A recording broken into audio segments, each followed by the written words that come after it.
क्यों? ना महाराज, मैं आपको मुनि नहीं मानता हूं, मैं तो आपको मुनीस मानता हूं, महाभट योद्धा मानता हूं। लेकिन जो योद्धा होते हैं वो तो करके दिखाते हैं, कह करके काम नहीं चलाते। अच्छा, योद्धाओं के भी अस्त्र शस्त्र अलग अलग होते हैं। जैसे कोई कोई योद्धा धनुष धारण करता है, कोई कोई योद्धा गदा धारण करता है, कोई कोई योद्धा फरसा धारण करता है। धनुर्वेद के अंतर्गत धनुष चलाने के 10 अंग होते हैं। सबसे पहले तर्कस से बाण निकाला जाता है, तो तर्कस से बाण निकालने की क्रिया को कहते हैं आदान। प्रत्यंशा पर बाण रखने की क्रिया को कहते हैं संधान, और लक्ष्य पर बाण छोड़ने की क्रिया को कहते हैं मोक्षण। देखिए, बाण तो बहुत से योद्धा छोड़ना जानते हैं, लेकिन बाण वापस लौटाना ये प्रत्येक योद्धा नहीं जानता है। एक स्थिति ऐसी भी आई जब दोनों ने ब्रह्मास्त्र छोड़ दिया, एक को वापस लौटाना आता था और एक को आते नहीं था, तो समस्या बन गया था। तो कहने का तात्पर्य, बाण चलाना जितना सरल है, बाण को वापस लौटाना उतना ही कठिन विषय है। वापस लौटाने की क्रिया को कहते हैं निवर्तन। ऐसे ही स्थान, प्रयोग, प्रायश्चित, मंडल, मुष्टि और रहस्य ये धनुष चलाने के अंग हैं। और परशुराम जी फरसा लिए। फरसा क्या प्रकार से चलाया जाता है? फरसा चलाने के 6 अंग, कराल, अवघात, दंशोपप्लुत, क्षिप्त, हस्त, स्थित और शून्य। तो परशुराम जी महाराज धनुष और फरसा दोनों चला सकते हैं, इसलिए महाभट योद्धा मैं मानता हूं। लेकिन योद्धा तो करके दिखाते हैं, और ये केवल कह के काम चला रहे, कर क्या रहे हैं? कोई कोई मोही दिखाए उठारो, चाहते मावल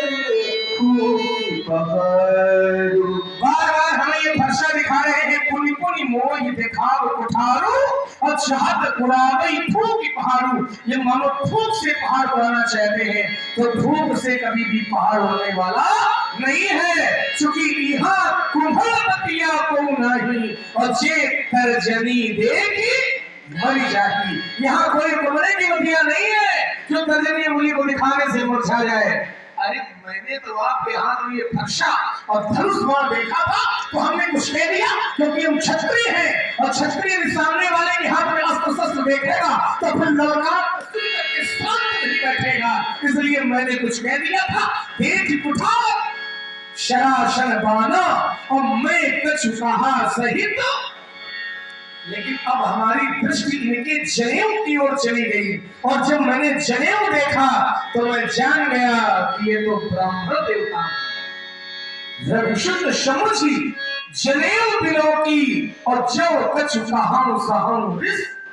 मैंने देखा कि ये ब्राह्मण है। कब? जब मैंने जनेऊ को देखा, और जनेऊ देखने की आवश्यकता सभी को है। सही बात तो ये है कि लोग इस समय जनेऊ नहीं देखना चाहते हैं, और जनेऊ वालों को तो बिल्कुल नहीं देखना चाहते।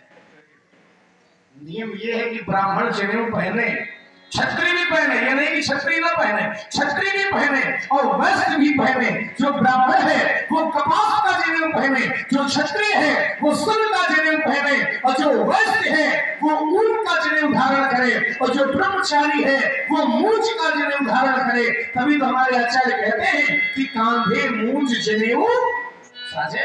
नियम तो यहाँ तक है कि 5 वर्ष की अवस्था में ब्राह्मण बालक का जनेऊ हो जाना चाहिए।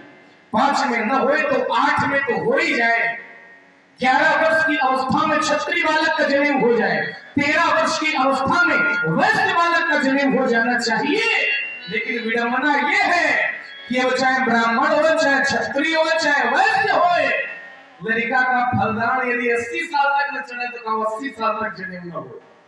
क्यों? क्योंकि अब संस्कार कराए नहीं जाते हैं, अब संस्कार निपटाए जाते हैं। हमारे सनातन धर्म में, हमारी परंपरा में 16 संस्कार होते हैं, लेकिन अब 16 संस्कारों के नाम यदि पूछ दिए जाए तो बताना समस्या पड़ जाए। सिर्फ अन्नप्राश होता है। विवाह संस्कार केवल लोगों को पता है, क्यों कभी? अरे संस्कार 16 होते हैं, लेकिन 16 में 8 के भी लोग नाम नहीं बता पाएंगे। कहने का तात्पर्य यह कि माता पिता यदि पुत्र को खिलौना नहीं देंगे तो वो पुत्र थोड़ी देर रोएगा, लेकिन माता पिता पुत्र को संस्कारों की संपत्ति यदि नहीं देंगे तो वो पुत्र जीवन भर रोएगा। तभी तो हमारे आचार्य कहा करते थे कि पूत सपूत तो का धन संचय, और पूत कपूत तो का धन संचय। मंत्र से जनेऊ पहना जाए और मंत्र से ही उतारा जाए। मंत्र क्या है पहनने का? तो कहा ओम यज्ञोपवीतम परमं पवित्रम प्रजापति सहजम पुरस्तात् आयुष्यम अग्रम प्रतिमुंच शुभ्रम यज्ञोपवीतम बलमस्तु तेजा। यज्ञोपवीतम परमं पवित्रम, यज्ञोपवीत परम पवित्र है और परम पवित्र को जब हम धारण करेंगे तो हमारा मन भी पवित्र बनेगा, हृदय में अच्छे विचार आते हैं। इसका निर्माण ब्रह्मा जी ने किया है। व्यक्ति बलवान और तेजवान बनता है कौन? जो जनेऊ पहनता है। कुछ लोगों को हमने देखा जनेऊ पहनते हैं, वो इसलिए नहीं पहनते हैं कि वो संस्कार है, ब्रह्म का रूप माना गया है। वो बोले महाराज जनेऊ नहीं पहनेंगे तो ये चाबी हम छोटी सी कहां बांध लेंगे। कुछ लोग जनेऊ में चाबी बांध लेते हैं। तो जनेऊ में यदि आपने चाबी बांध ली, एक गांठ अतिरिक्त लगा दी, तो वो जनेऊ खंडित हो गया।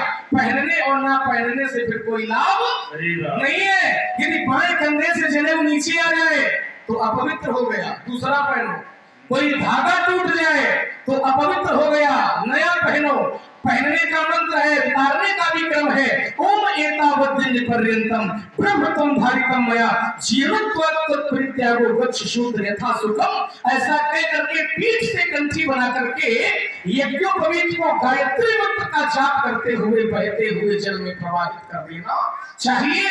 जिसका विवाह हो जाए, एक और नई बात सुनो, जिसका विवाह हो जाए, जो गृहस्थ आश्रम में है, वो 6 धागे का जनेऊ पहने, और जिसका विवाह नहीं हुआ है, जो विरक्त आश्रम में है, वो 3 धागे का पहने। जैसे परशुराम जी का विवाह नहीं हुआ, देखो 3 धागे होंगे जनेऊ में, और जिसका विवाह हो जाए वो 6 का। अब विद्वानों ने प्रश्न किया कि ऐसा क्यों? व्यक्ति वही है, विवाह के पहले 3 धागा और विवाह के बाद 6 धागे का, ऐसा क्यों?